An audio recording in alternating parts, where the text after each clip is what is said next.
बैराइट्स oil extraction के लिए बहुत बहुत ज़रूरी है। अभी हमारे देश में 22 बिलियन बैरल्स ऑफ ऑयल का डिस्कवरी हुआ है, अंडमान में हुआ है, कृष्ण गोदावरी बेसिन में हुआ है, लेकिन इसको निकालने के लिए हमें बैराइट्स चाहिए। अनफॉर्चुनेटली क्या हो रहा है कि हमारे पास बैराइट्स है लेकिन हम इसको एक्सपोर्ट करके अगले 10 साल में ख़त्म कर रहे हैं। अब दुनिया में चाइना सबसे ज़्यादा एक्सपोर्टर था बैराइट्स का, लेकिन उनको समझ में आ गया कि अगर वो बैराइट्स एक्सपोर्ट करते हैं तो फिर उनके अपने पास बैराइट्स नहीं होगा, उनके अपने पास दिक्कत हो जाएगी क्योंकि वो ऑयल नहीं निकाल पाएंगे। तो उन्होंने बैराइट्स एक्सपोर्ट करना बहुत कम कर दिया। जैसे उन्होंने कम किया, इंडिया उस पर कूद पड़ा और इंडिया विश्व का सबसे बड़ा बैराइट्स एक्सपोर्टर है।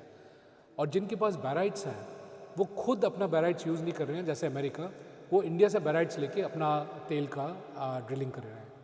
सो इससे जाहिर है कि जिनके पास बैराइट्स है वो अपना बैराइट्स खर्च नहीं कर रहे हैं। हम इंडिया से बैराइट्स हम शिप लोड्स ऑफ बैराइट्स हम बाहर भेज रहे हैं। जब हमें बैराइट्स की ज़रूरत पड़ेगी, जो हमें पड़ेगी क्योंकि हमें कृष्णा गोदावरी से हमें तेल निकालना है, हमें गैस निकालना है, हाइड्रोकार्बन्स निकालना है, अंडमान बेसिन से निकालना है, लेकिन हमारे पास तब बैराइट्स रहेगी नहीं। हमें बैराइट्स कहाँ से मिलेगा? जिन देश बैराइट्स बेच रहे हैं उनमें पाकिस्तान है, तुर्की है, कज़ाकिस्तान है, चाइना है। क्या ये लोग हमें बैराइट्स बेचेंगे जब हमें चाहिए होगा? वो नहीं बेचेंगे। तो इसलिए हमारे जो नेशनल सिक्योरिटी है और जो हमारा सॉवरेनिटी है, इन पे बहुत गहरा इम्पैक्ट होगा।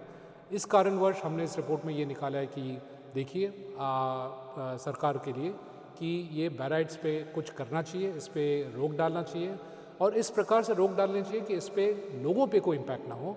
अगर उनका ऑक्यूपेशन पे, उनका इनकम जनरेटिंग एस्पेक्ट्स पे कुछ इम्पैक्ट होता है तो ऑल्टरनेट उनके लिए कुछ करना चाहिए। जैसे प्रवीण प्रकाश गाड़ू ने बताया कि शायद वहाँ पे स्टील प्लांट बनना चाहिए, शायद जो उसमें जो ओवरहेड्स आ रहे हैं माइनिंग के बाद उनको माइन करना चाहिए, लेकिन जो फ़िलहाल जो हम एक्सपोर्ट कर रहे हैं वो बंद करना चाहिए।